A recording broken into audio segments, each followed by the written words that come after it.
Добар ден, драги ученици! Повторно сме заедно и оваа учебна година. Јас сум Надежда Јордановска, наставник по техничко образование од Основното училиште Димитар Македонски, општина Аеродром Скопје. Насловот на денешната лекција е Правила и прописи за учество на велосипедист во јавниот сообраќај. Најпрво да видиме што треба да научиме денес. Кои услови се потребни да се исполнат за безбедно учество во сообраќајот? Кои се правилата и прописите за учество на велосипедистот во сообраќајот и кои се последиците од непочитување на овие правила? За почеток да се потсетиме што е тоа јавен сообраќај. Сообраќајот кој се одвива на улиците, во кој учествуваат разни видови моторни возила, било тоа да се автомобили, автобуси, камиони или пак пешаци, се нарекува јавен сообраќај. Зошто постојат правила и прописи? Правилата и прописите постојат за да има ред во сообраќај, бидејќи има многу учесници во сообраќајот и за да се одвива безбедно, значи сите учесници во сообраќајот треба да ги почитуваат овие правила и прописи за кои што денес ќе зборуваме. Најпрво ќе видиме кои услови треба да бидат исполнети претходно пред велосипедистот да учествува во јавниот сообраќај. Прво, учесникот да има наполнето 10 години. Тоа не значи дека доколку сте помлади од 10 години немате право да возите велосипед, но немате право да возите на улица каде што има јавен сообраќај. Дозволено е да возите во паркот, во вашиот двор и така натаму. Велосипедот треба да биде технички исправен, да биде добро одржан и сите негови делови да бидат во добра и исправна состојба. Големината на велосипедот да одговара со возраста на велосипедистот. Учесникот добро да ги познава сообраќајните правила и прописи. Велосипедистот добро треба да ги владее техниките на возење. Значи, треба да биде тоа возач почетник кој што не е се уште сигурен и не е вешт во возењето, туку откако ќе ги совлада техниките на возење. Велосипедистот треба да биде психофизички способен за учество во сообраќајот, значи доколку имате некој проблем, доколку имате некоја состојба како што е главоболка, доколку сте исцрпени, изморени и така натака, не е пожелно да учествувате во сообраќај. За безбедно да учествувате во јавниот сообраќај, најпрво треба да научиме како се регулира сообраќајот на раскрсница.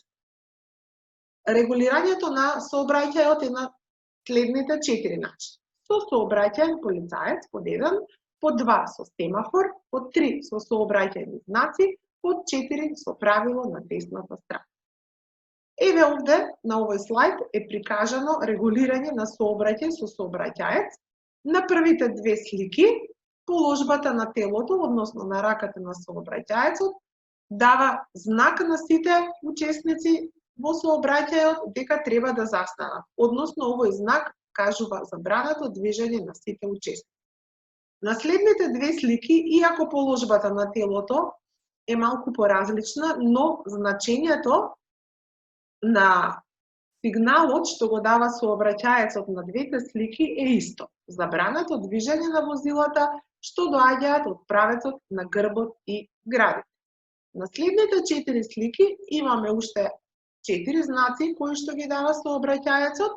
На првата слика знакот што го дава со крената рака вели: задолжително застанување на сите учесници чија насока на движење го сече правецот на рака.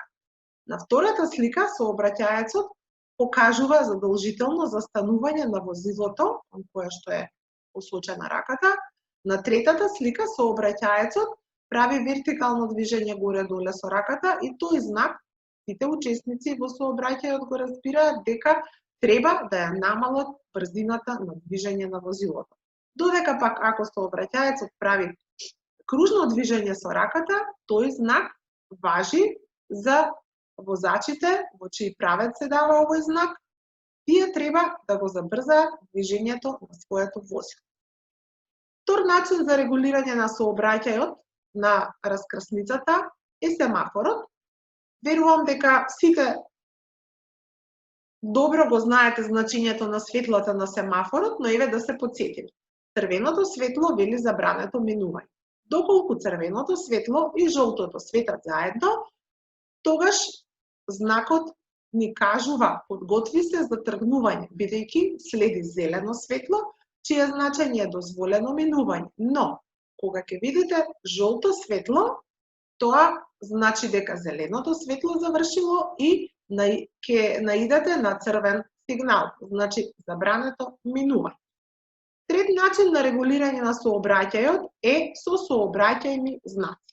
Најпрво да кажеме дека сообраќајните знаци се поделени во три групи, и тоа знаци за опасност, знаци за изречни наредби, знаци за забрана и обврски и знаци за известување. Почнуваме со знаците за опасност.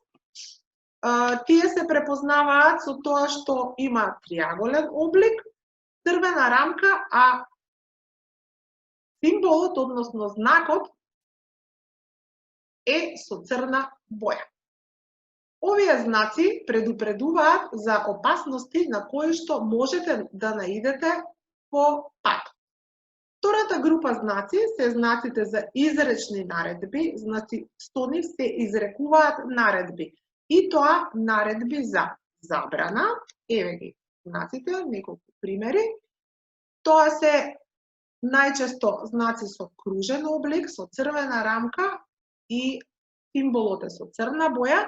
Отстапување прават овие два знаци, значи овој првиот знак, превртениот триаголник, значи дека улицата по која што се движите нема првенство на минување на крстосница, а вториот знак, тоа е знак стоп, кој што вели задолжително запирање. Значи тоа се пример за знаците за забрана. Знаците за обврска пак ги препознаваме според нивниот облик, кој што е кружен, бојата е сина, а символот, односно знакот е со бела боја.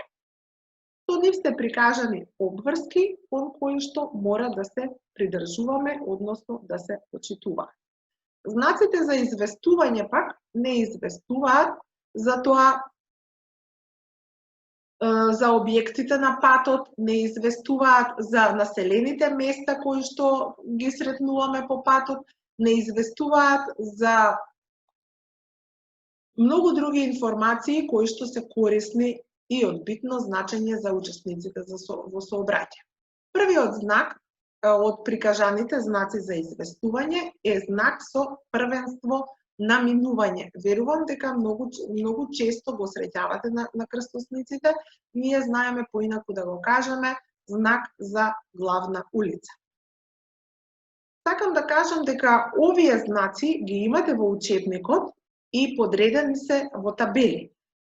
Истото направете го во вашите тетрадки, значи нацртајте ги табелите за поотделните групи знаци и напишете го значењето на секој знак поединечно. Само тоа е начин на кој што ќе го научите материјалот и ќе знаете да ги препознавате знаците кога ќе се движите во јавниот сообраќај и ќе знаете според нив да се однесувате по правилата и прописите. Стигнавме до четвртото правило за регулирање на сообраќај. Тоа се вика правило на десна страна и мораме да кажеме дека тоа се однесува за нерегулирани раскрсници, а тоа се раскрсници каде што нема ниту семафор, ниту сообраќајни знаци, ниту пак сообраќаец кој што го регулира сообраќај. На сликата се прикажани возила означени со број 1 и со број 2. Значи, возилото 2 треба да го пропушти возилото 1, бидејќи тоа возило му доаѓа од десната страна. Значи, правилото вели, секогаш треба да го пропуштите возилото што ви доаѓа од десна страна, гледано од вашиот правец на движење. Секако треба да знаеме и кои возила имаат првенство на минување на крстосница. Тоа се возила под придружба, тоа се возила на кои што им е доделена придружба од полиција, било тоа да е со мотоцикли, дали е тоа со автомобили. И секако специјалните возила, кои што ги знаеме секако, тоа се возилото за противпожарна служба, возилото на АРМ, возилото за службата за прва помош и возила на полицијата. Само да напоменам, овие возила имаат првенство на минување само доколку даваат звучна и светлосна сигнализација или поинаку кажано, доколку свират со сирената и доколку е вклучено ротационото светло кое што го поседуваат овие возила. Секако, бидејќи сме дел од сообраќајот, бидејќи сме дел од јавниот сообраќај, бидејќи сме учесник во сообраќајот, треба да ги знаеме и нашите обврски, односно треба да ги знаеме сигналите со кои што треба да ги известиме останатите учесници за нашите намери. На следните слики дадени се неколку сигнали кои што ние секогаш треба да ги даваме доколку. Вртиме лево, значи крената лева рака хоризонтално. Знак за тргнување, левата рака крената нагоре. Третата слика кажува десна рака хоризонтално, значи намера за вртење надесно, и на последната слика лева рака надолу даваме знак за застанување. Неколку совети. Возачот на велосипедот е должен да се движи покрај десниот рап на коловозот во правец на движењето, оддалечен најмногу 1 метар од работ на коловозот. Ова е за движење со велосипед кога се движиме по коловозот, значи не по велосипедска патека. За велосипедската патека треба да знаеме дека доколку постои, секогаш треба да се движиме по неја. Ако се повеќе велосипедисти, треба да се движат еден позади друг. Но, ако велосипедската патека е поширока од 1,5 метар, тогаш велосипедистите можат да се движат еден до друг. Да видиме што научивме денес. Денес научивме кои се условите за учество на велосипедист во јавен сообраќај, како се регулира сообраќајот на крстосници, зошто треба да ги знаеме правилата и прописите, како треба да сигнализираме додека возиме велосипед и каде е безбедно да се вози велосипед во јавен сообраќај. Еве една мала домашна задача. Нацртајте ги поединечно трите знаци што се прикажани на овој слајд. Забележуваме дека на сите три знаци има символ на велосипед, но треба да се потрудите, значи да го запишете значењето на секој знак поединечно и секако да напишете во која група сообраќајни знаци припаѓа соодветниот знак. Еве стигнавме и до заклучокот кој што сакам да го кажам во врска со денешната лекција. Зошто е добро возењето велосипед? Зошто е корисно?